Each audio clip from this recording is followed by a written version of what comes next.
आप सब लोग जानते होंगे रणवीर अलाहाबादिया के बारे में, जो कि इंडिया के एक टॉप पॉडकास्टर हैं। रिसेंटली उनके पॉडकास्ट में एक चाइनीज़ एक्ट्रेस आई थी जिनका नाम है मैरी ली, और उन दोनों के बीच में बहुत सारे बातें हुए as normal like other podcast. अभी उन लोगों के पॉडकास्ट के बीच में रणवीर अलाहाबादिया के द्वारा एक क्वेश्चन पूछा जाता है रिलेटेड टू तिब्बत, कि तिब्बत के लोग के बारे में चाइना गवर्नमेंट क्या सोचती है, चाइना के लोग क्या सोचते हैं। What do Chinese people feel about Tibet? Because Tibet people feel like they are a separate country. At least that's the messaging we get in India. I'm just trying to understand your perspective. उसके बाद जो Chinese actress है Mary ली, उनका जवाब आता है जिसमें कि ऐसा बोलती हैं वो कि तिब्बत के लोग चाइना के साथ मिलके खुश हैं। गवर्नमेंट बहुत अच्छा काम कर रही है तिब्बत के अंदर, लोगों का एजुकेशन फ्री की है, हेल्थ केयर फ्री है, वहाँ लोगों को चाइनीज़ लैंग्वेज भी सिखाया जा रहा है, जॉब भी दिया जा रहा है।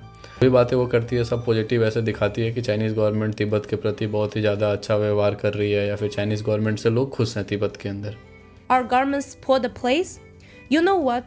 China have more than like 1.54, like on the media record said like 1.4, 1.5 billion people. We have a free education for every single Chinese with insurance, and the 9 years free education for every single Chinese.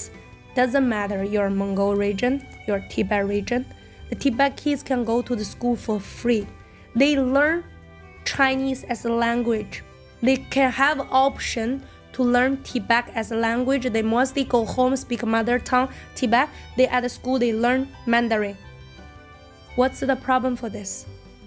I even know Saudi now learning Chinese. UAE learning Chinese. A lot of Indian people they also learn Chinese. We also learn English. Now we are communication with English. There's no language or culture try to like control way or like in a negative way to for what you just say. But when the media try to promote it in that way, it sounds weird.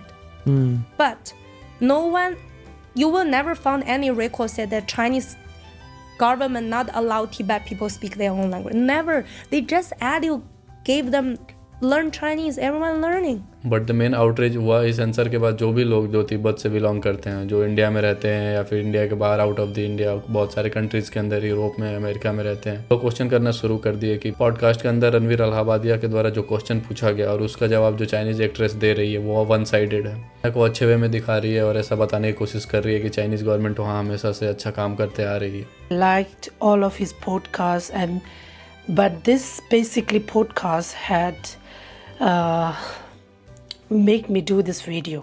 Chinese celebrity Mary Lee in your podcast, and she addressed it Tibet cause very diplomatically, and also the Chinese government, which she herself is also not supporting in a physical way, but intellectually she portrayed it like that. Media is doing all the negative and bad publicity for China. Are you serious? Madam Lee used to say that only the media is doing the wrong publicity and Chinese government helping for free education, free this and that. Let me tell you very clearly, the Chinese government is providing free language only in Chinese language, which is also dictatorship. They only want our people to learn only Chinese. And people like you, Mary Lee, people like you only know what good thing China did to you, but what China really did to other country that you are not interested to know. और एक और question का जवाब देते हुए जो रणवीर के द्वारा पॉडकास्ट में पूछा गया था, वो चाइनीज एक्ट्रेस ये बोलती हैं, तिब्बत शुरू से ही चाइना का पार्ट है और चाइना के साथ ही रहा है, ऐसा इंडिपेंडेंट कंट्री तिब्बत नहीं रहा है। इसको लेकर भी जो तिब्बत के लोग हैं अलग अलग पार्ट्स में रहते हैं, और वो लोग ये बोल रहे हैं कि तिब्बत की हिस्ट्री पूरी तरह से गलत बताई जा रही है, इस आंसर में पूरा सच्चाई नहीं है। और उन लोगों के द्वारा ये बोला जाता है कि तिब्बत बहुत पहले से ही एक इंडिपेंडेंट कंट्री रहा है और उस पर जबरदस्ती ऑक्युपाई किया गया है चाइना के द्वारा और चाइनीज गवर्नमेंट के द्वारा, और हम लोग इस चीज़ को लेकर लड़ते रहेंगे, अपने फ्रीडम को लेके जहाँ भी रहेंगे उसको लेके हम लोग इस आवाज को उठाते रहेंगे। What they did to world and what world thinks about China, they don't know it. The people living in China are all dumb because of that communist government. I don't blame Chinese people, I blame Chinese government. And if a Chinese people addressed Tibet is a part of China, I'm against them as well. Because I as being Tibetan. I'm not a part of China. I'm part of my country, my pride, Tibet. और इस बात में सच्चाई भी है क्योंकि तिब्बत कभी भी चाइना का पार्ट रहा ही नहीं है शुरू से। उसको ऑक्युपाई किया गया है चाइनीज़ गवर्नमेंट के द्वारा फोर्सफुली। अगर बहुत हिस्ट्री में जाएं तो ऐसा है कि तिब्बत के अंदर 4-5 हज़ार साल पहले से ही लोग रहना शुरू कर चुके थे। अराउंड 700 के आसपास तिब्बत और चाइना के बीच में डिस्प्यूट होता है अपने बॉर्डर को लेके, और उस डिस्प्यूट के बाद दोनों कंट्री 800 के आसपास एक एग्रीमेंट साइन करते हैं और उसके बाद पीसफुली रहने लगते हैं। और उसके बाद बहुत लंबे टाइम तक तिब्बत बहुत आराम से एक फ्री कंट्री की तरह रहता है, इंडिपेंडेंट कंट्री की तरह रहता है। तभी अराउंड 1247 में मंगोल्स के द्वारा जो अटैक किया जाता है तिब्बत के ऊपर, और तिब्बत के कुछ पार्ट को ऑक्युपाई कर लिया जाता है मंगोल्स के द्वारा। और उसके बाद जो दूसरा सबसे बड़ा अटैक होता है तिब्बत के ऊपर वो होता है अराउंड 1742 के आसपास, जब क्वेंस एम्पायर जो कि चाइना के अंदर जो डायनेस्टी रूल कर रही थी उनके द्वारा अटैक किया जाता है तिब्बत के ऊपर, और तिब्बत के एक मेजोरिटी ऑफ लैंड एरिया पे कब्जा कर लिया जाता है। और बाकी जो पार्ट तिब्बत का बचता है उसको ऑटोनोमस रीजन अनाउंस कर दिया जाता है चाइनीज़ गवर्नमेंट के द्वारा, और इनडायरेक्टली इन्फ्लुएंस में रखा जाता है चाइनीज़ गवर्नमेंट के उस पार्ट को। उसके बाद अराउंड 150 सालों तक ऐसे ही चलता है, लेकिन 1912 के अंदर जो डायनेस्टी चाइना के अंदर रूल कर रही होती है उसका द एंड हो जाता है और चाइना बन जाता है रिपब्लिक ऑफ चाइना। तभी तिब्बत अपने आप को एक इंडिपेंडेंट स्टेट घोषित कर देता है, इंडिपेंडेंट कंट्री की तरह, और जितनी भी आर्मी रहती है चाइनीज डायनेस्टी की उनको वहाँ से भगा दिया जाता है, उनको वहाँ से निकाल दिया जाता है। रिपब्लिक ऑफ चाइना बनने के बाद भी जो चाइना की गवर्नमेंट वहाँ बनती है वो लोग भी तिब्बत को as a independent country accept नहीं करते। तब इसमें ब्रिटिशर्स को इन्वॉल्व होना पड़ता है इस डिस्प्यूट को खत्म करने के लिए। ब्रिटिशर्स के इन्वॉल्वमेंट के बाद शिमला के अंदर शिमला एकॉर्ड होता है, जिसमें चाइना और जो तिब्बत की गवर्नमेंट होती है उनको बैठाया जाता है नेगोशिएट करने के लिए, बात करने के लिए।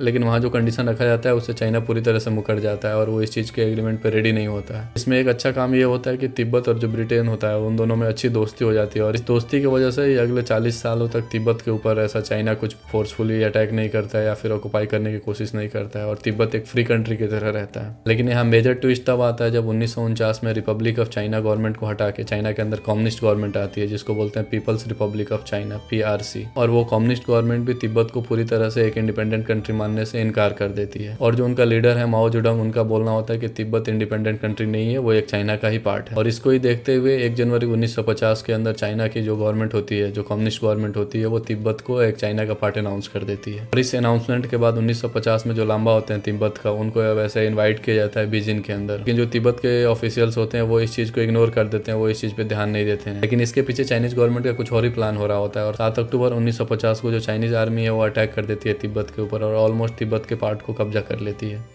और उस समय इनवाइट करती है बीजिंग में जो तिब्बत के लीडरशिप है उनको कि आके आप यहाँ पे हमारे साथ नेगोशिएशन करें, डिस्कशन करें। उस समय तिब्बत की गवर्नमेंट एक डेलीगेशन को भेजता है बीजिंग में, और वहाँ जाने के बाद डेलीगेशंस के सामने एक डॉक्यूमेंट रखा जाता है चाइनीज गवर्नमेंट के द्वारा, और चाइनीज गवर्नमेंट के द्वारा फोर्सफुली साइन करने को बोला जाता है उस डॉक्यूमेंट पे। और उस डॉक्यूमेंट में 17 ऐसे स्टेटमेंट होते हैं जिनको कि एक्सेप्ट करना होता है तिब्बतियन ऑफिशियल्स के द्वारा, और उनके पास कोई ऑप्शन नहीं होता है तो वो उन लोगों के द्वारा वहाँ साइन कर दिया जाता है। और उसमें ऐसा होता है कि जो पहला स्टेटमेंट होता है उसमें ये बोला जाता है कि तिब्बत को अपने मदरलैंड चाइना में मिल जाना चाहिए, और बाकी जो सेकंड से लेके जो 17 जो स्टेटमेंट होता है उसमें तिब्बत के लिए बहुत अच्छी अच्छी बातें लिखी जाती है, जैसे कि ऑटोनोमस रीजन रहेगा, बुद्धिस्ट कल्चर को चाइनीज गवर्नमेंट जो है वो प्रोटेक्ट करेगी, उनके लैंग्वेज को प्रोटेक्ट करेगी, और ऐसी अच्छी अच्छी बातें लिखी जाती है तिब्बतियंस के लिए। कुछ हद तक तिब्बत के कुछ लोगों को ये चीज़ें पसंद आती है कि हाँ ठीक है, ये सारी चीज़ अगर हम लोगों को दिया जाता है तो हम लोग इस चीज़ को एक्सेप्ट कर लेंगे। इसके पीछे चाइनीज गवर्नमेंट का कुछ और प्लान चल रहा था, और चाइनीज गवर्नमेंट इस चीज़ को मानने से इनकार कर देती है जो भी 17 स्टेटमेंट्स होता है उसको, क्योंकि उस समय जो माओ जेडोंग का सोच था उनका ये बोलना था कि 1 कंट्री 1 कल्चर होना चाहिए, ऐसा दूसरा रिलीजन या कल्चर अलग नहीं होना चाहिए देश के अंदर। और इस सोच के साथ ही चाइनीज गवर्नमेंट अपने आर्मी को बोलती है कि अटैक करने के लिए तिब्बत के ऊपर, और 9 मार्च 1959 को तिब्बत के ऊपर अटैक किया जाता है, और जो उसका लासा सिटी कैपिटल सिटी है उसको पूरी तरह से कैप्चर कर लिया जाता है, और वहाँ से दलाई लामा को भागना पड़ता है निकल के, और दलाई लामा वहाँ से भाग के इंडिया के अंदर आके, और इंडिया के अंदर उनको असाइलम दिया जाता है, और उनके साथ साथ बहुत सारे लोग अलग अलग कंट्री में भाग जाते हैं तिब्बत छोड़। तब से लेके अभी तक ऐसा बहुत बार हुआ है जब प्रोटेस्ट भी किया गया दलाई लामा और तिब्बतियन लोगों के द्वारा अपने फ्रीडम को लेके, अपने इंडिपेंडेंस को लेके,